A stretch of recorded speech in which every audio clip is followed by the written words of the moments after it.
Hola, soy Karen del tercer semestre, Grupo K. El motivo de esta videoconferencia es para continuar con la segunda parte de nuestra exposición, con el tema de la segunda ley de la termodinámica. Como podrán haber visto en el video de la parte 1, participó nuestra compañera dándonos la explicación y la introducción a la segunda ley de la termodinámica. Y como conclusión podemos decir que en la primera ley de la termodinámica se establece calidad, mientras que en la segunda ley de la termodinámica se establece cantidad. A continuación voy a presentar mis temas, que son procesos irreversibles e irreversibles y depósitos de energía térmica. Procesos reversibles e irreversibles. La segunda ley de la termodinámica establece que ninguna máquina térmica puede tener una eficiencia del 100%. Entonces, aquí nos surge una pregunta. ¿Cuál es la eficiencia más alta que pudiera tener una máquina térmica? Pero antes de responder a esa pregunta, vamos a definir primero lo que es un proceso idealizado. Un proceso idealizado es conocido como un proceso reversible. ¿Qué es un proceso reversible? Es aquel proceso que se puede invertir sin dejar ningún rastro en sus alrededores. Es decir, tanto el sistema como los alrededores vuelven a sus estados iniciales una vez finalizando el proceso inverso. ¿Cómo es esto posible? Es posible solo si el intercambio de calor y trabajos netos entre el sistema y los alrededores es cero para el proceso combinado. Aquellos procesos que no son reversibles se denominan procesos irreversibles.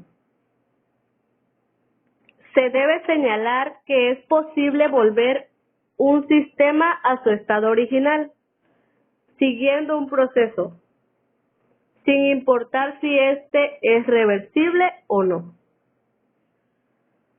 Pero para procesos reversibles, esta restauración se hace sin dejar ningún cambio en los alrededores, mientras que para los procesos irreversibles, los alrededores normalmente hacen algún trabajo sobre el sistema, es decir, volverían a su estado inicial, pero no a su estado original por sí solos.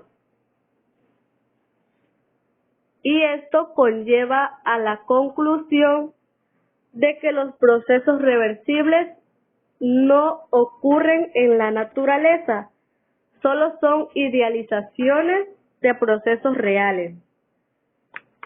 Los procesos reversibles se pueden aproximar mediante dispositivos reales, pero nunca se pueden lograr.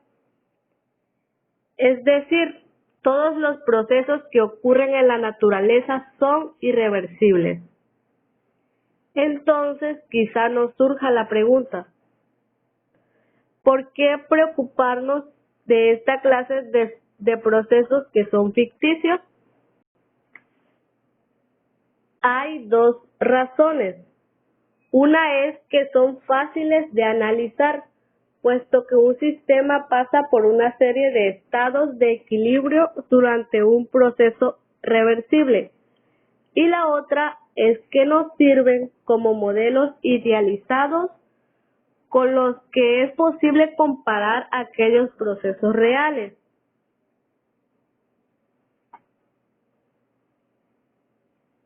Los factores que causan que un proceso sea irreversible se llaman irreversibilidades, las cuales son la fricción, la expansión libre, el mezclado de dos fluidos, la transferencia de calor a través de una diferencia de temperatura finita, la resistencia eléctrica y las reacciones químicas.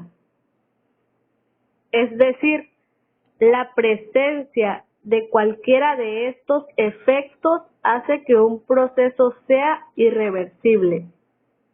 Un proceso reversible no incluye ninguno de estos factores.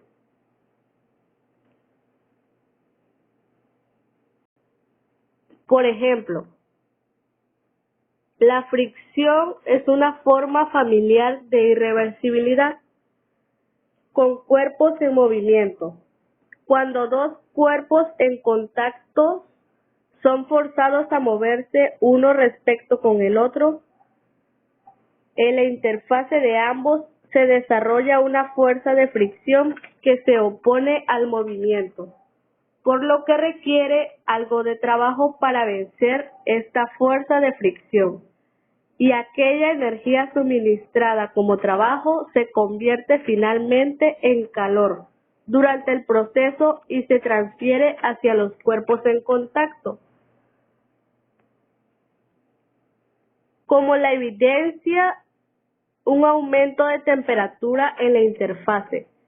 Cuando se invierte la interfase no se enfría y el calor no se convierte de nuevo en trabajo. En cambio, algo más del trabajo se convierte en calor mientras se vencen las fuerzas de fricción que también se oponen al movimiento inverso, dado que el sistema y los alrededores no pueden ser regresados a sus estados originales, este proceso es irreversible. Mientras más grandes sean las fuerzas de fricción, más irreversible es el proceso.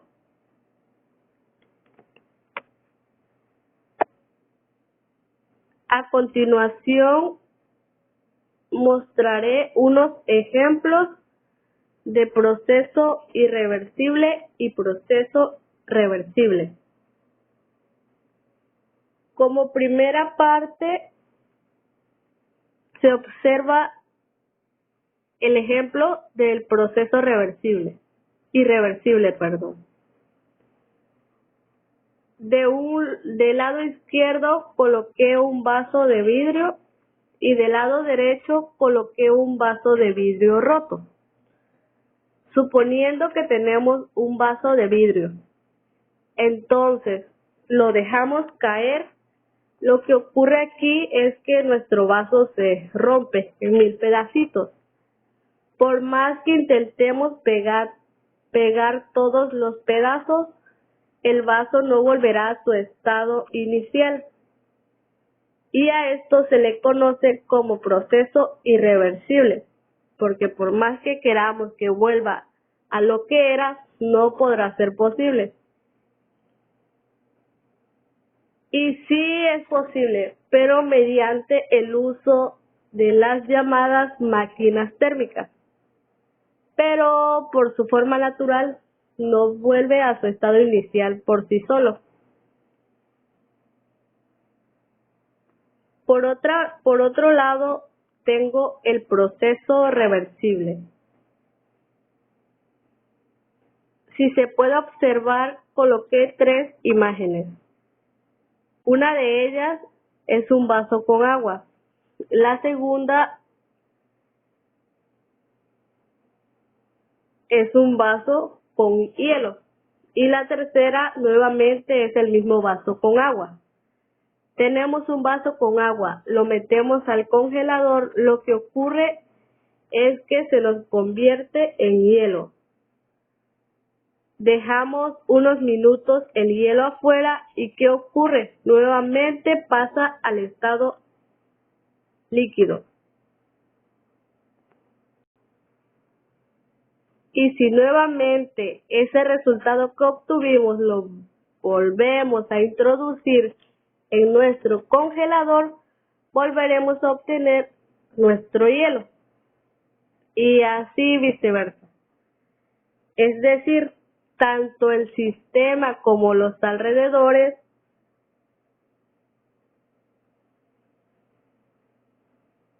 vuelven a sus estados iniciales una vez finalizado el proceso inverso.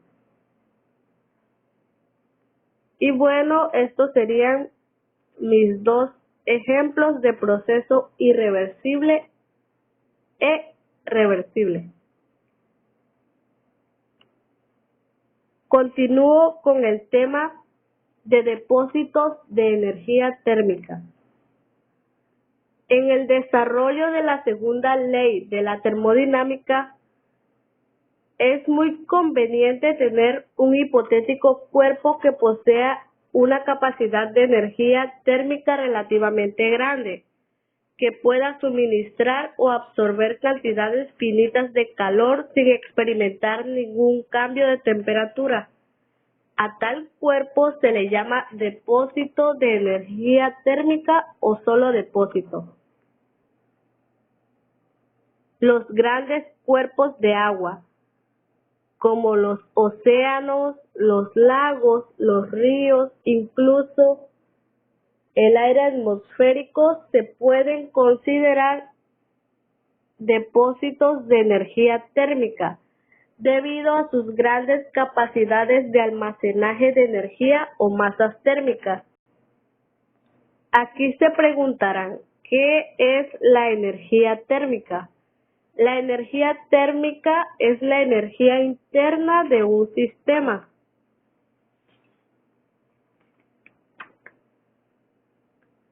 Teniendo ya la definición, nos podemos dar una idea de lo que es un depósito de energía térmica. Es posible modelar un sistema de dos fases como un depósito, ya que puede absorber y liberar grandes cantidades de calor mientras permanece a temperatura constante. Un cuerpo no tiene que ser muy grande para ser considerado depósito. Cualquier cuerpo físico cuya capacidad de energía térmica es grande con respecto a la cantidad de energía que suministra o absorbe, se puede modelar como depósito. Por ejemplo, el aire en una habitación se puede considerar depósito en el análisis de la disipación de calor desde un aparato de televisión que se encuentra en la misma habitación, puesto que la cantidad de transferencia de energía del aparato hacia la habitación no es tan grande como para tener un efecto notable en la temperatura del aire de la habitación. Un depósito que suministra energía en la forma de calor se llama fuente, y otro que absorbe energía en la forma de calor se llama sumidero. Los depósitos de energía térmica suelen denominarse depósitos de calor porque proveen o absorben energía en forma de calor. Un ejemplo de depósito de energía térmica sería, por ejemplo, la atmósfera, ya que no se calienta como resultado de las pérdidas de calor ocurridas en invierno desde edificios residenciales. Del mismo modo, los megajoules de energía de desecho de las plantas de energía arrojan en grandes ríos y no causan un cambio significativo en la temperatura del agua. En ciertos artículos afirman que el océano es el gran depósito térmico de nuestro planeta Tierra. Esto gracias al efecto del ciclo del agua. Gracias a la evaporación del mar, la condensación en las nubes y la precipitación. En primer lugar, al evaporarse el agua líquida almacena en el cambio de fase una energía equivalente a calentar el líquido a 500 grados centígrados, contribuyendo así enormemente a la inercia o amortiguamiento térmico. En segundo lugar, al condensarse las nubes, aparte de liberar toda esa energía térmica, se genera ese aerosol de partículas micrométricas capaz de ocultar el sol, lo que da lugar al lugar radioactivo.